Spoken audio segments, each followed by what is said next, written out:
दर्ता सम्बन्धी कानुन रातो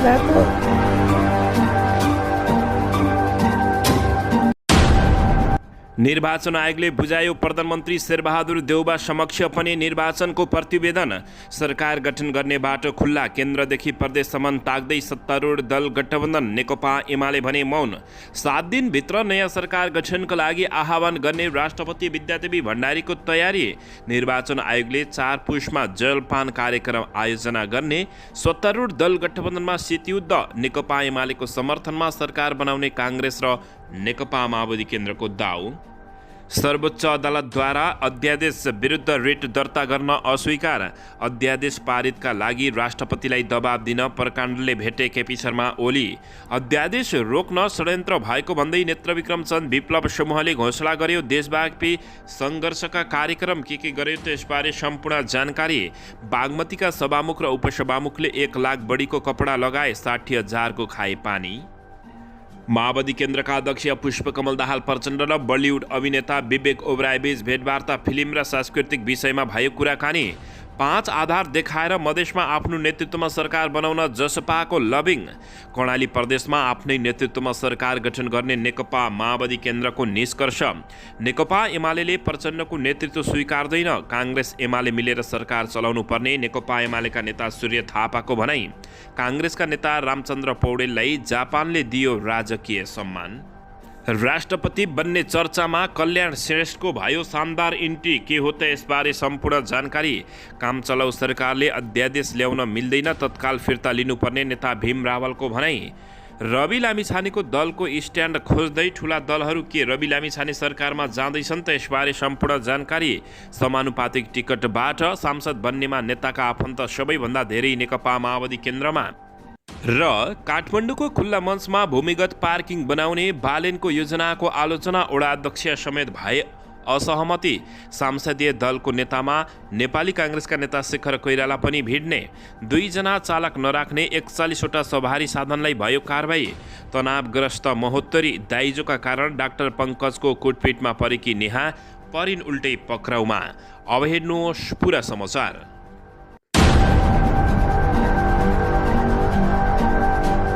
दर्शक महानुभावहरू नमस्कार। नेपाली न्युज टिभीको न्युज बुलेटिन खबरमा यहाँलाई हार्दिक स्वागत छ। सदा झैं आज पनि तपाईहरुमाझ देश तथा विदेशका महत्त्वपूर्ण समाचार अपडेटका साथ उपस्थित भइसकेका छौं। दर्शक महानुभावहरू, हामीलाई तपाईहरुले कहाँदेखि हेर्दै हुनुहुन्छ नेपाल भए जिल्ला र ठाउँको नाम लेख्नुहोला। यदि विदेशमा हुनुहुन्छ भने आफू रहेको देशको नाम पनि लेख्न नभुल्नुहोला। र हाम्रो च्यानल नेपाली न्युज टिभीलाई अहिलेसम्म पनि सब्स्क्राइब गर्नु भएको छैन भने सब्स्क्राइब गर्नुहोला, साथै सँगै रहेको बेल आइकनलाई दबाउन पनि नभुल्नुहोला। आउनुहोस् दर्शक महानुभावहरू, आजको विशेष तथा महत्त्वपूर्ण समाचारको अपडेटबाट सुरु गरौँ। दर्शकबिन अन्ततः नेपालमा नयाँ सरकार गठन गर्ने बाटो खुल्ला भएको छ। यसैबीच निर्वाचन आयोगले बिहीबार प्रतिनिधि सभा तथा प्रदेशसभा सदस्यको निर्वाचन मत परिणाम प्रतिवेदन राष्ट्रपतिलाई बुझाएसँगै नयाँ सरकार गठनको बाटो खुल्ला भएको छ। राष्ट्रपतिले सरकार गठनका लागि सांसदमा रहेका दलहरूलाई बहुमतसहित आउन आह्वान गर्न सक्ने भएकी हुन्। 275 सांसद सदस्य रहेको प्रतिनिधि सभामा सरकार गठनका लागि 138 सांसदको आवश्यक पर्छ भने सरकार गठन का लागि उल्लेखित अङ्कको लेखाजोखा गर्दै काङ्ग्रेस नेतृत्वको सत्तारूढ दल गठबन्धन आवश्यक कसरतमा लागेको देखिएको छ। अघिल्लो निर्वाचनबाट भारी मतसहित सरकारको नेतृत्व गरेको नेकपा एमालेको सरकार गठनको कसरतमा मौन देखिएको छ भने नेकपा एमालेले यसपटक देखिने गरी सरकार गठनको फ्रन्टमा छैन, तर पर्दा भने पछाडि केही गृह कार्य गरेको समेत देखिएको छ। निर्वाचन अघि वर्तमान सत्तारूढ दल गठबन्धन बहुमत आउनेमा विश्वस्त थियो, तर निर्वाचनमा अपेक्षित नतिजा नआएपछि यो गठबन्धन आवश्यक अङ्कको जोडजाड पुर्याउन लागिरहेको छ। यसका लागि मधेसबाट उदाएको सीके राउत नेतृत्वको जनमत पार्टी र पश्चिम तराईको नागरिक उन्मुक्ति पार्टीलाई गठबन्धनमा जोड्ने कसरत सत्तापक्षले गरिरहेको छ भने त्यसैका लागि रेशमलाल चौधरीदेखि सीके राउतसम्मका कार्यकर्ता र नेताको मुद्दा फिर्ताका लागि सरकारले अध्यादेश पनि सिफारिस गरिसकेको छ। दर्शकबिन सत्तारूढ दल गठबन्धनले जनमत र नागरिक उन्मुक्ति पार्टीलाई गठबन्धनमा जोड्ने गरेको कसरत हेर्दा सङ्घमा मात्र नभएर प्रदेशमा पनि सरकारको नेतृत्वलाई टुङ्गो लगाउने तयारीमा समेत देखिएको छ। दर्शकबिन यसैबीच 7 दिनभित्र नयाँ सरकार गठनका लागि आह्वान गर्ने राष्ट्रपति विद्यादेवी भण्डारीले तयारी गरेको बुझिएको छ। निर्वाचन आयोगले यही मङ्सिर 4 मा सम्पन्न प्रतिनिधि सभा निर्वाचन अन्तिम मत परिणाम बुझाएसँगै राष्ट्रपति कार्यालयले सरकार गठनको प्रक्रिया अगाडि बढाउने तयारी थालेको बुझिएको छ। निर्वाचन आयोगले बिहिबार मत परिणाम बुझाएसँगै राष्ट्रपति विद्यादेवी भण्डारीले नयाँ सरकार गठन गर्ने विषयमा आवश्यक परामर्श सुरु गरेको राष्ट्रपतिका सञ्चार विज्ञ टीका ढकालले जानकारी दिएका छन्। नयाँ जनादेश अनुरूपको परिणाम प्राप्त भइसकेपछि त्यस अनुसारको सरकार दिने राष्ट्रपतिको संवैधानिक दायित्व हो। उनले भने सरकार गठनको प्रक्रिया जतिसक्दो छिटो हुनुपर्छ भन्ने हो।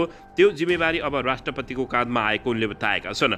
सरकार बनाउने जिम्मा राजनीतिक दलको भएको भन्दै उनले त्यस क्रममा त्यस प्रक्रियामा राष्ट्रपतिले सहजीकरण गरिदिने बताएका छन्। अबको 7 दिन वा त्योभन्दा छिटो पनि सरकार गठनको लागि राष्ट्रपतिले आह्वान गर्ने उनले जानकारी दिएका छन्। दर्शकबिन यसैबीच आउनुहोस् अर्को समाचारतर्फ लागौँ। सर्वोच्च अदालत प्रशासनले फौजदारी संहिता संशोधन गर्न सरकारले ल्याउन लागेको अध्यादेश विरुद्धको रेट निवेदन दरपीठ दर्ता गर्न अस्वीकार गरेको छ। अध्यादेश विरुद्ध अधिवक्ता कपिल देव ढकालले दर्ता गर्न पेश गरेको रिट निवेदन दर्ता गर्न सर्वोच्च अदालत प्रशासनले अस्वीकार गरेको छ। सर्वोच्च अदालतका रजिस्ट्रार नारायण प्रसाद पन्थीले रिट निवेदन दर्ताका लागि विषय परिपक्व नभएको भन्दै दरपीठ गरेका हुन्। सङ्घीय संसदबाट पारित भएका विधेयक र नेपाल सरकार मन्त्री परिषदबाट सिफारिस भएका अध्यादेश राष्ट्रपति ज्यूबाट प्रमाणीकरण भए पश्चात मात्र कानुनको रूप धारणा गर्ने संवैधानिक व्यवस्था रहेको छ। दरपीठ आदेशमा भनिएको छ, नेपालको संविधानको धारा 133(1) तथा 137(2) बमोजिम कानुनको नै संवैधानिकता परीक्षण गर्न सक्ने यस अदालतमा अध्यादेश जारी नहुँदै रोकी पाऊँ भनी आशंकाका भरमा रिट निवेदन लिइरहेको देखिँदा अपरिपक्वको अवस्थामा दर्ता हुन आएको प्रस्तुत रिट निवेदन दर्ता गर्न नमिलेको बताइएको छ। यही मङ्सिर 25 गते मन्त्री परिषदको बैठकले फौजदारी संहिताको संशोधनका लागि अध्यादेश जारी गर्न राष्ट्रपति विद्यादेवी भण्डारीलाई सिफारिस गर्ने निर्णय गरेको थियो। अध्यादेश अहिले अध्ययनको क्रममा रहेको राष्ट्रपति कार्यालयले जानकारी दिएको छ। दर्शकबिन यसैबीच आउनुहोस् अर्को समाचारतर्फ लागौँ। प्रधानमन्त्री शेरबहादुर देउबा नेतृत्वको मन्त्री परिषदले मुलुकी फौजदारी संहिता पहिलो संशोधन अध्यादेश 2079 राष्ट्रपति समक्ष पेश गरेपछि अब राष्ट्रपति विद्यादेवी भण्डारीले के गर्छिन् भन्ने बारे सबैले चासोको साथ हेरिरहेका छन्। यसअघि नागरिकता विधेयक फिर्ता पठाएको राष्ट्रपति कार्यालयले यो अध्यादेशबारे केही बताइसकेको छैन। सो अध्यादेश ल्याउने निर्णय गरिसकेपछि सत्ताधारी काङ्ग्रेसकै कतिपय नेताहरूले भने विरोध जनाइरहेका छन्। सो अध्यादेश पारित भए नेत्रविक्रम चन्द विप्लवको नेकपासँग भएको सहमति कार्यान्वयनको प्रक्रिया अगाडि बढ्नेछ। त्यसैले सो दलले पनि यो अध्यादेशको स्वागत गर्दै पारित गर्न दबाब दिँदै सङ्घर्षका कार्यक्रम घोषणा गरेको छ। यसैबीच नेकपाका प्रवक्ता खड्गबहादुर विश्वकर्मा प्रकाण्डले नेकपा एमालेका अध्यक्ष केपी शर्मा ओलीसँग बालकोट पुगेर भेटघाट गरेका छन्। सो भेटवार्तामा प्रकाण्डले राष्ट्रपतिलाई अध्यादेश स्वीकृतका लागि दबाब दिन नेकपा एमाले अध्यक्ष केपी शर्मा ओलीलाई आग्रह गरेको समेत बताइएको छ। दर्शकबिन यसैबीच आउनुहोस् अर्को समाचारतर्फ लागौँ। महोत्तरीमा पतिसँग सम्बन्ध विच्छेद बिग्रिँदै गएपछि हिज बिहिबार घरमा ढुङ्गा वर्षाउँदै गर्दा नेहा चौधरी सहित अर्की सहयोगी निहारिका राजपूतलाई प्रहरीले नियन्त्रणमा लिएको छ। पति डाक्टर पङ्कज चौधरीको रामगोपालपुर 5 स्थित घरको मुख्यद्वारमा सहयोगी निहारिका सहित गत मङ्गलबारदेखि धरना दिँदै अनसनमा बसेकी नेहाले घर परिसरमा ढुङ्गा वर्षाउन थालेपछि त्यहाँ बढेको तनाव रोक्न दुवैलाई नियन्त्रणमा लिएको जिल्ला प्रहरी कार्यालय महोत्तरीले जानकारी दिएको छ। अनसनमा बसेका नेहा र निहारिकाले घरको मुख्यालयको तालचा नखोलिए र आफू घरभित्र पस्न नपाएको भन्दै गत मङ्गलबारदेखि नै धरना बस्दै आएका थिए। धरनामा बसेकी नेहाले निहारिकाको सहयोगमा आफूहरू धरनामा बसेको 3 दिन भइसक्दा पनि आफ्नै घरमा पस्न नपाइएको भन्दै ढुङ्गा वर्षाउन थालेपछि नेपाल प्रहरी, सशस्त्र प्रहरी र नगर प्रहरीको टोली घटनास्थल पुगेको थियो। नेहा र निहारिकाले अन्य सहयोगीको साथ लिँदै प्रहरी टोलीमाथि पनि ढुङ्गा वर्षाएका थिए। जिल्ला प्रहरी कार्यालय महोत्तरीका उपरीक्षक कृष्ण पङ्गलीले यस्तो जानकारी दिए अनुसार प्रहरीले तनाव नियन्त्रण गर्न 5 सेल असुर ग्यास पनि फायर गरेको जानकारी दिएको छ। झडपका क्रममा 4 सुरक्षाकर्मी समेत घाइते भएका छन्। केही दिन पहिलेदेखि पति पङ्कज चौधरी र घरका परिवारजनले शारीरिक र मानसिक यातना दिँदै आएका आरोप लगाउँदै आएकी नेहाका पिता डाक्टर पङ्कज चौधरीलाई प्रहरीले गत मङ्गलबार नै नियन्त्रणमा लिइसकेको छ। मुख्य आरोपीलाई नियन्त्रणमा लिएर आवश्यक अनुसन्धान अगाडि बढाइसकेको अवस्थामा नेहा र निहारिकाले कोही नभएको घरमा ढुङ्गा वर्षाएर अनावश्यक बखेडा खडा गरेको प्रहरी उपरीक्षक पङ्गिनीको भनाइरहेको छ। यसैबीच लामो समय प्रेम सम्बन्धमा रहेर विवाह गरेका डाक्टर चौधरी र जिल्लाकै औरही एक माइती भएकी नेहाबीच पतिले दाइजोमा काठमाडौँमा घर किनिदिन ससुराली पक्षलाई दबाब दिएपछि सम्बन्ध बिग्रिँदै गएको नेहा पक्षको भनाइरहेको छ। नेहा र डाक्टर चौधरीको बिग्रिँदै गएको सम्बन्धबारे समाचार प्रकाशित हुँदै आएपछि कुमारी आमाको नामले चिनिने निहारिका राजपूत नेहाको सहयोगमा जुटेकी हुन्। निहारिकाको पनि उच्च अदालत जनकपुरमा पनि प्रेमीसँगको मुद्दा विचाराधीन अवस्थामा रहेको छ। दर्शकबिन यसैबीच आउनुहोस् अर्को समाचारतर्फ लागौँ। नेपाली काङ्ग्रेसमा निकै ठुलो भाँडभैलो मच्चिएको छ। कुर्सीको लागि नेताहरूले निकै दौडधुप गरेका छन्। यसैबीच नेपाली काङ्ग्रेसका संसदीय दलका नेतामा नेपाली काङ्ग्रेसको संस्थापनेतर समूहबाट डाक्टर शेखर कोइरालाले नै अगाडि बढ्ने भएका छन्। गत 14औं महाधिवेशनमा सभापति शेरबहादुर देउबा विरुद्ध सभापति लडेको र आगामी महाधिवेशनसम्म समूहलाई सशक्त राख्न डाक्टर शेखर कोइराला नै उपयुक्त पात्र भएको भन्दै कोइराला पक्षका नेताहरूले अगाडि बढ्न सुझाव दिएपछि कोइराला संसदीय दलको नेतामा भिड्न तयार भएका छन्। काङ्ग्रेसको एउटा टिमबाट संसदीय दलको नेतामा नवनिर्वाचित सांसद डाक्टर शेखर कोइराला नै लड्ने पक्का भएको कोइराला निकट मानिएका प्रतिनिधि सभा सदस्य डिगबहादुर लिम्बुले बताएका। लिम्बुले भने अहिले जनतामा परिवर्तनको टुटी जागेको छ, त्यो परिवर्तनको प्रतिनिधित्व डाक्टर शेखर कोइरालाले गर्नुहुन्छ। चुनावको पुरै परिणाम नआउँदासम्म उहाँले नबोल्नु ठिकै हो। यो समाचार दर्शक महानुभावहरू आज प्रकाशित गरिएको छ। दर्शकबिन यसैबीच आउनुहोस् अर्को समाचारतर्फ लागौँ। समानुपातिकबाट सांसद बन्नेमा नेताका आफन्त सबैभन्दा धेरै नेकपा माओवादी केन्द्रमा रहेका छन्। दर्शकबिन निर्वाचन आयोगले प्रतिनिधि तथा प्रदेशसभा निर्वाचन अन्तर्गत निर्वाचित उम्मेद्वारको सूची राष्ट्रपति कार्यालयमा बुझाएको छ। आयोगले बुझाएको अन्तिम मतपरिणामको सूची अन्तर्गत समानुपातिक निर्वाचन प्रणालीको उम्मेद्वारमा दलका नेताहरूले आफन्तलाई प्राथमिकता दिएको देखिएको छ। समानुपातिकमा नेताका आफन्तहरू समावेश गर्नेमा नेकपा माओवादी केन्द्र सबैभन्दा अगाडि देखिएको छ। प्रतिनिधि सभातर्फ जम्मा 14 सांसद पाएको नेकपा माओवादी केन्द्रबाट 5 सांसद नेताकै आफन्त रहेका छन्। अर्थमन्त्री तथा माओवादी केन्द्रका उपमहासचिव जनार्दन शर्माले बहिनी नारायणी शर्मालाई समानुपातिक सांसद बनाउन सफल भएका छन्। उनी आफै भने रुकुम पूर्वबाट प्रत्यक्ष निर्वाचित भएका छन्। यसैबीच नेकपा माओवादी केन्द्रका उपमहासचिव तथा सांसद शक्ति बस्नेतले आफ्नी बहिनी ज्ञानु बस्नेत सुवेदीलाई सांसद बनाएका छन्। उनी आफैले जाजरकोटबाट प्रत्यक्ष जितेका हुन्।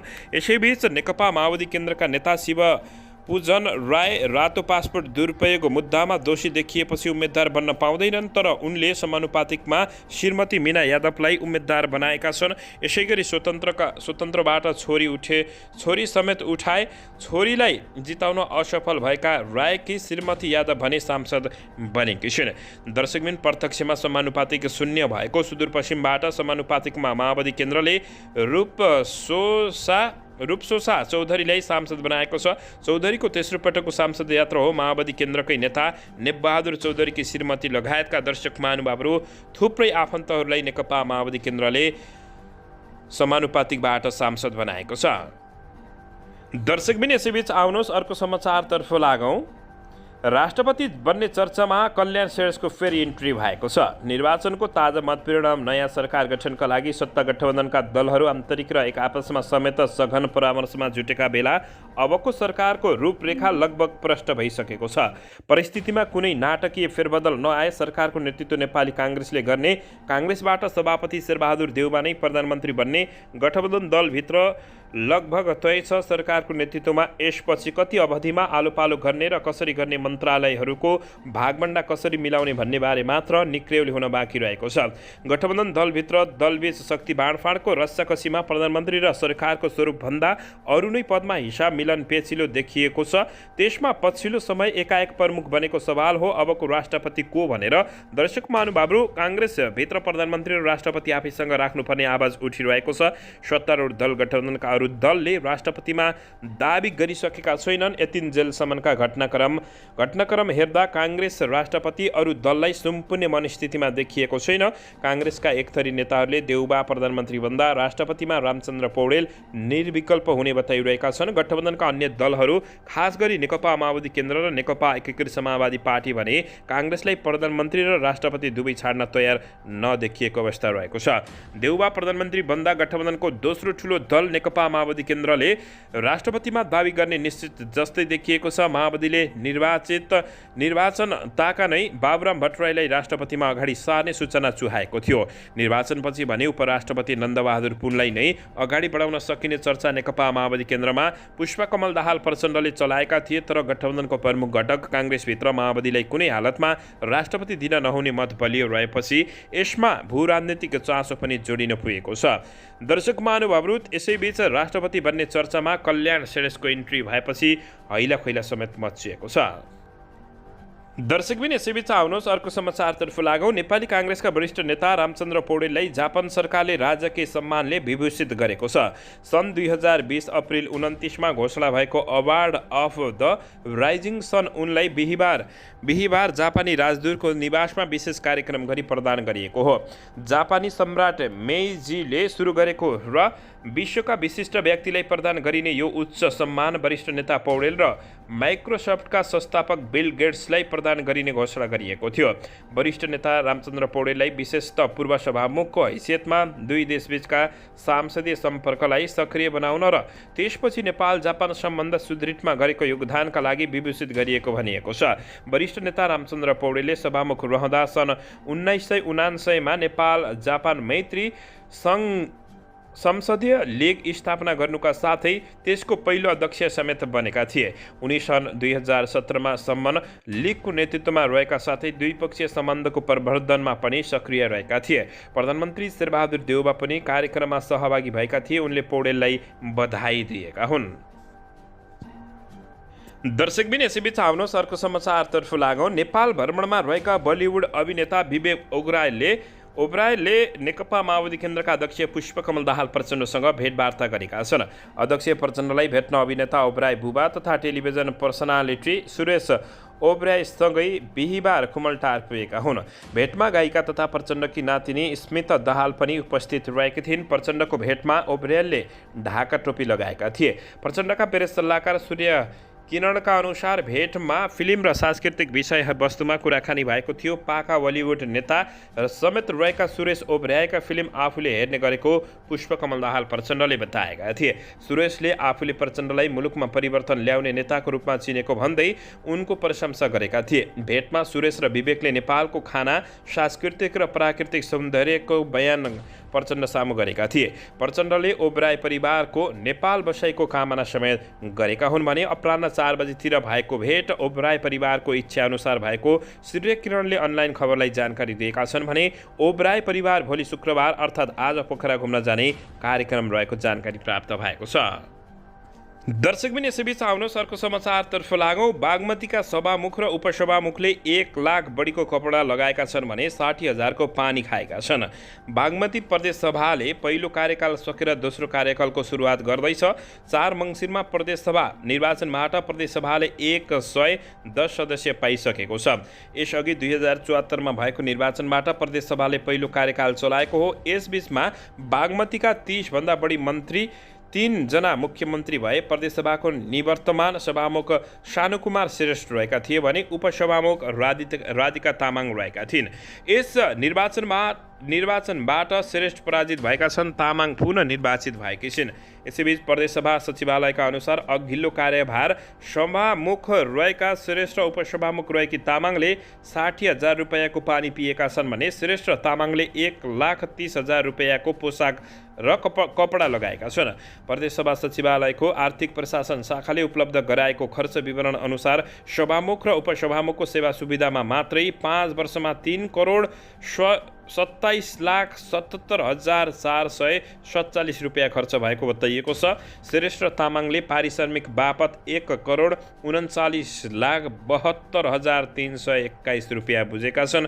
दर्शक महानुभावहरू, यति महँगो यी संसद यी नेताहरूलाई हामी नेपाली जनताहरूले पालिदिनु परेको छ, तर रिजल्ट भने शून्य रहेको छ। यसको बारेमा तपाईहरूले के भन्नुहुन्छ अवश्य पनि मनमा लागेको प्रतिक्रिया दिन नभुल्नुहोला।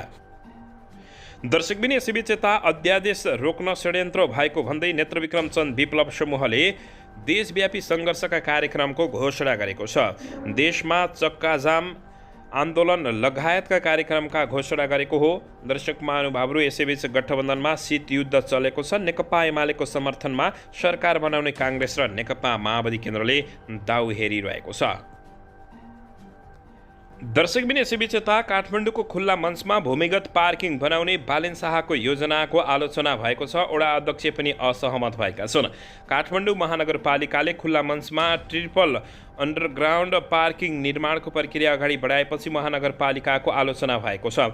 देशका ठुला राजनीतिक घटकको साक्षी खुल्ला मञ्चलाई खुला नै राख्नुपर्ने मागसहित आफू पाई टुडीखेल सहित विभिन्न अभियान चलाइरहेका छन्। महानगरले सवारी पार्किङको समस्या समाधानका लागि भन्दै खुल्ला मञ्चमा पार्किङ बनाउन लागेको हो। तर सवारी पार्किङको विकल्पको रूपमा खुल्ला मञ्चलाई उपयोग गर्नु गलत रहेको अकुपाई टुडीखेल अभियानको भनाइरहेको छ। टुडीखेलको अभिन्न अङ्गको रूपमा रहेको खुल्ला मञ्चलाई संरक्षण र सम्वर्धन गर्नुपर्ने अकुपाई टुडीखेल संयोजक श्रेष्ठले बताएका छन्। दर्शकबिन बालेन शाहको यति बेला आलोचना भएको छ। दर्शकबिन यसैबीच यता कामचलाउ सरकारले अध्यादेश ल्याउन कुनै पनि हालतमा नहुने भन्दै यो फिर्ता हुनुपर्ने भन्दै नेकपा एमालेका नेता भीम रावलले अभिव्यक्ति दिएका छन्। दर्शकबिन यसको बारेमा अभिव्यक्ति दिन नभुल्नुहोला।